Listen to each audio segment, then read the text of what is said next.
Hello and welcome to another Project Diablo 2 video. I am Kordesh and today we're going to be going over episode 2 of my Zero to Hero in Sanctuary of Exile. Let's get into it. So first off, we kick things off with the Chaos and I get a Summon Skiller, so that was pretty great. Next up I start rolling Charms because we need a lot of Skillers, whether that's Curses or Summons or Poison and Bone. Really I'll take what I can get. I started keeping other classes just for funsies, and then we pick up this nice belt. This Kratos Fury is a mythic belt, and we'll probably find a lot of these because it's on the same item slot as the Mage Blood. Next up, I decided to roll a Trang's offhand, and mainly because I thought about going for the full Trang set, but it's just nice to have. So we do that, then we also go ahead and roll a Trang's gloves, which is going to be really great when I'm doing Dark Pact things. Next up, we do a Black Hand Key using a Mythic Orb on a Grave Wand. So that's also, in my mind, I'm just trying to get some curses going. In the meantime, we still have, the summon stuff, the Grimm's Burning Scythe, the plus summon Scalar Helmet, plus 1 Amulet, plus 2 Skin of the Viper Grave Palm, the Raven Frost, just a Rare Belt, the Naga Ring with 39% Magic Find, and then a ton of Magic Find on the boots, 87%. Then the Merc is running Purity, Towels, Wraith Skin, Light Bolts, War Travelers, String of Ears, and the Lava Gouts. So we jumped in and started getting into our first map, and the first amulet is a High Lord's Wrath, so that's pretty great. Not for a Necro, but pretty great. And then a Chamrune drops, and that's pretty amazing. So we'll make great use of that Chamrune. Next up we have some Grand Charms, and we start re-rolling them. Generally I'll keep most Skillers, except I re-roll defensive Grand Charms. So we get a nice little Demonic Cube drop. These things drop pretty regularly. You get another puzzle box and then some map juicing things like glyphs and chisels. So those are just things that modify the map device, make things harder, tankier, more damage, but more rewards. Next up we get another Demonic Cube. Again, these things just drop like crazy, but you kind of, when you're trying to perfectly roll something, you really roll through a lot of them. So I just was going to kind of showcase. You get like 3 per map. So we finish up that map, and we kind of just keep on grinding. So we go over here and we go and buy this Eternal Coin, and we put the Chamrune into the Heraldric Cube. And when we transmute this, this is a new recipe that downgrades it. So the really high runes you can go downward 1 for 1, and that allows me to get a Jaw rune. And that Jaw rune is going to be really effective because I found this 4 open socket Gorgon crossbow. Now you might be thinking, well, Kordesh, why don't you wait till you get like a superior one or like the perfect base or whatever? Well, this is single player. This is what I got, and I want that fanaticism right now. So we go ahead and we roll it, throw it in. One thing that I would like to mention is the Heraldric Malice plus a socketed item can unsocket those things. So if I ever want that Jaw rune back for, let's say, an Enigma, I can unsocket it using that.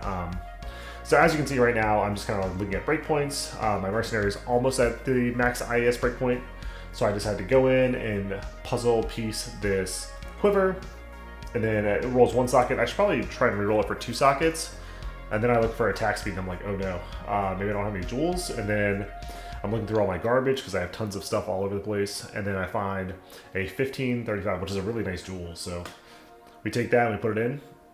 And then we check out, and we are at the 48 IES breakpoint, so that is perfect. And then, yeah, very, very happy to make the fanaticism on the faith. We also, we grabbed some War Traveler, the base. So we grabbed those battle boots from Gamble, and then we mythic orbed it, and then I upped it, and then I slammed it with a puzzle box. And that allows you to put 3 sockets, and I just put they have these like elite jewels that just roll generally better, so I put 3 of those in there. Next up, we get an Eth Shaco, absolutely getting trolled by the game. A nice little puzzle box, and then Gorefoot, that doesn't really matter. But we kind of go through and we decide to start slamming some things,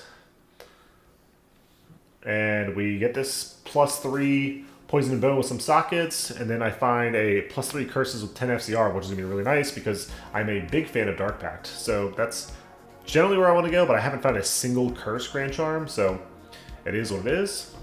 Next up we get a Pull Rune, that's nice. Slowly stacking up those runes. And then I Mythic Orb to make it a Homunculus, just in case I want to start pivoting. And I'm thinking I might be needing to go Golems, I might need to go Skeletal Warriors and Archers. I'm not really sure what's the fastest thing, and then I immediately brick it. So I spent some time gambling to try and make some more of these, and I sped this up to kind of just showcase, you know, gambling and money matters a lot in this version because you need bases to use your mythic and your exalted orbs on. So also, even just buying the helmets, the cornets, the tiaras, things like that, it's really good because I'm looking for like +3 to curses or +3 to summoning skills or +3 poison and bone. And so I do get a homunculus, and then I slam it, I brick another one. I should probably stop doing that, but can't help myself really. And back to gambling, and then we get another homunculus, and then we slam it, and we brick another one. I really can't help myself. I have, you know, still 1 million gold, so we're not, it's not like I'm gonna be stuck without the money. So I decided to just deterministically just keep going. I just passed up another base, but you know, we'll find another one in a minute. And yeah, I think eventually, after everything's said and done, I do find a base and make a homunculus. Right about... And I kind of, you know, normally I can just cut this footage, but I did want to showcase that, like, you can spend a lot of time gambling. Like, this is something that you have to kind of think about a little bit. And so basically I'm just looking at bases and trying to make something nice. So I finally get it. Divine Orbit, it's a homunculus. We slam it for the like 5th time. It doesn't brick. I decide to slam the Shaco. And guess what happens to the Shaco? It is no more. RIP. So that's okay. We do get a 2-socket Steel Shade, and then we get a 3-socket homunculus after putting some puzzle boxes into it. And I'm good with all of that because that's a +2 helmet and plus, I think it's like a +1 or +2 on the offhand on the homunculus. And yeah, it's just gonna make me nice and safe. So I decided to take the jewels out of my Grimm's Burning Scythe, which gives me like resistances and things like that. And that allows me to just kind of salvage those jewels and use them in other things like the homunculus or, you know, the Dark Force spawn, or not the Dark Force, sorry, the Blackhand key weapon, things like that. I need a little bit more strength, so I decided to go respec. There we go, kind of looking over the gear and figuring out kind of what I need to do next. Now it's mapping time. So my current build is, I believe I'm using Dark Pact, and my curse level is like decent, but again, I have no curse skillers. I don't have a torch. You know, it's not great. So we kind of just go in first map, or second map, sorry, or third map, I don't remember. So we start mapping, we get the revives, and I think the revives is really important for Dark Pact because one, it just makes it a lot safer for you, and two, that's the only way you can really kill single target bosses, especially the map boss. So that's what I like to do. Also, we have the Faith now, and yeah, we definitely want to use that. Get a nice little puzzle piece. We get Verdungos, another puzzle box, and then we get a Cartographer's box.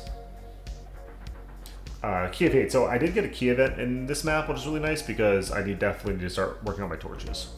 We get a nice unique raindrop. And guess what? It's a Menald. RIP is what it is. We also get some water walks, which is okay. Not a problem.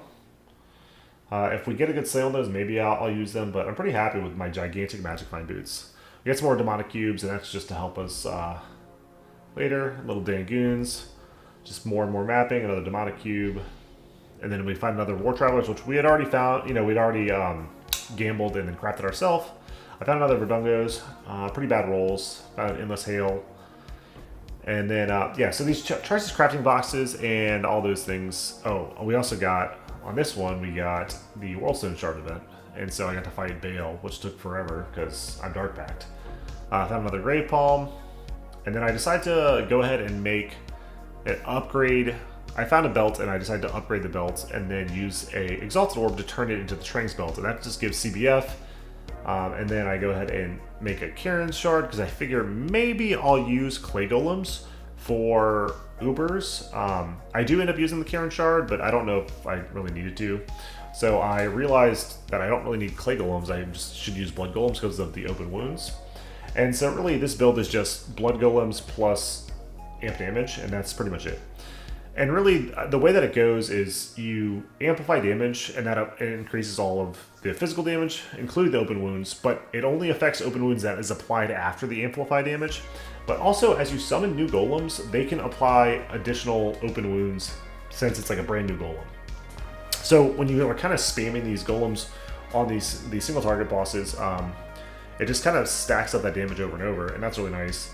It's not the fastest thing in the world, but it is very safe because as they hit you, oh, we get a nice brimstone just from a random monster doing the mini Ubers. So that's really cool. And then, but yeah, so this is really, really safe because, again, these blood golems, they heal you as they hit the bosses. So as long as your reses are capped, as long as you're playing safe, and really as long as I keep the Merc alive, you know, she has the fanaticism, she does a ton of damage. You know, she's got 4 socket Templars, she's got 3 socket boots, I've got some ED jewels and some of that stuff, so she's got like 3 to 5k damage. She's hard carrying the damage. So this is a quick snapshot of the gear: +3 helmet, +3 curses, +2 Scale of the Viper Magi, Raven Frost. So I've got double cannot be frozen, doesn't really matter. But yeah, so we going in, and this is I think 2 or 3x speed.